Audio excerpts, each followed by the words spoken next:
Hi అండి. Welcome back to చిట్టి home foods. ఈరోజు నేను మీకు ఈ వీడియోలో స్మూత్గా ఉన్న గులాబ్ జామున్ ఎలా చేయాలో చూపించబోతున్నాను. ఇలా గులాబ్ జామున్ కూడా ఎవరైనా తినొచ్చు కాబట్టి, పిల్లలైనా ఎవరైనా తినొచ్చు కాబట్టి చూడండి ఎంత బాగా వస్తాయో. ముందుగా 2 కప్పుల గులాబ్ జామున్ పౌడర్, అలాగే 2 కప్పుల షుగర్, ఒక హాఫ్ కప్పు వరకు పాలు తీసుకొని ఒక బౌల్లోకి వేసుకోవాలి. ఇలా పాలని కొద్దిగా కలుపుకుంటూ బాగా మిక్స్ చేసుకోవాలి. ఇలా మిక్స్ చేసుకోవడం వలన పిండి టెక్స్చర్ అనేది మారుతూ సాఫ్ట్గా అవుతుంది. ఇలా కొద్దిగా పాలనేది వేసుకున్న తర్వాత చూడండి ఎలా కలుపుతున్నానో అదే విధంగా కలుపుతూ ఉండాలి.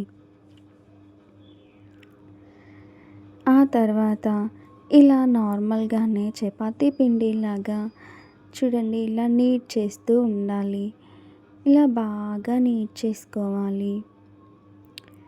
చూస్తున్నారు కదా, ఇలా నీట్ చేసుకోవడం వలన పిండి అనేది బాగా కలిసిపోతుంది. కాబట్టి ఇందులో కొద్దిగా నెయ్యి అనేది వేసుకుంటున్నాను. నెయ్యి అనేది వేసుకొని మొత్తం పిండికి బాగా ఇలా నీట్ చేసుకోవాలండి. ఎందుకంటే పిండి అనేది స్మూత్గా ఉండాలి కాబట్టి నీట్ చేసుకున్నాను. ఒక 2 మినిట్స్ రెస్ట్ తీసుకున్న తర్వాత ఇలా చిన్నగా బాల్స్ అనేవి చేసుకోవాలి. మనకి ఎంత సైజ్ అంటే అంత సైజ్ చేసుకోవచ్చు. నేనైతే బాగా మీడియంగా అయితే తీసుకోలేదండి, చిన్న సైజే తీసుకుంటున్నాను. ఇలా చిన్న సైజ్ తీసుకోవడం వలన లోపల పాకం అనేది గులాబ్ జామున్కి బాగా పట్టుకుంటుంది. చూస్తున్నారు కదా, ఇలా గులాబ్ జామున్స్ అన్నీ ఇలా రోల్ చేసుకుంటూ ఇలా ఒక ప్లేట్లోకి తీసుకోవాలి. ముందుగా స్టవ్ ఆన్ చేసుకొని ప్యాన్ పెట్టుకొని అందులో 2 బౌల్స్ వరకు షుగర్ అనేది యాడ్ చేసుకోవాలి. ఆ తర్వాత అదే కొలతలతో 2 బౌల్స్ వరకు వాటర్ యాడ్ చేసుకోవాలండి. ఇలా వాటర్ యాడ్ చేసుకోవడం వలన పాకం అనేది వస్తుంది. అందులో చిటికెడంతా ఇలాచీ పౌడర్ యాడ్ చేసి బాగా మరిగించుకోవాలి. ఇలా బాగా మరిగించుకునే టైంలోనే చూసారు కదా ఎంత బాగా మరుగుతుందో. ఇలా మరిగించుకునే టైంలోనే కొద్దిగా ఒక 2 to 3 డ్రాప్స్ అనేది నిమ్మరసం అనేది పిండుకోవాలండి. వెనిగర్ ఉంటే వెనిగర్ కూడా యాడ్ చేసుకోవచ్చు, లేదా లెమన్ సాల్ట్ ఉంటే ఒక 2 క్రిస్టల్స్ కూడా వేసుకోవచ్చు. చూసారు కదా, పాకం అనేది ఇలా వచ్చింది. ఇదే పాకాన్ని ఒక బౌల్లోకి ట్రాన్స్ఫర్ చేసుకోవాలి. ఆ తర్వాత స్టవ్ ఆన్ చేసుకొని హై ఫ్లేమ్లో పెట్టుకొని ఒక కడాయిలో ఆయిల్ వేసుకోవాలి. అది హీట్ అయ్యాక ఇలా గులాబ్ జామున్స్ అనేవి ఆయిల్లో వేసుకొని బాగా ఫ్రై చేసుకోవాలి.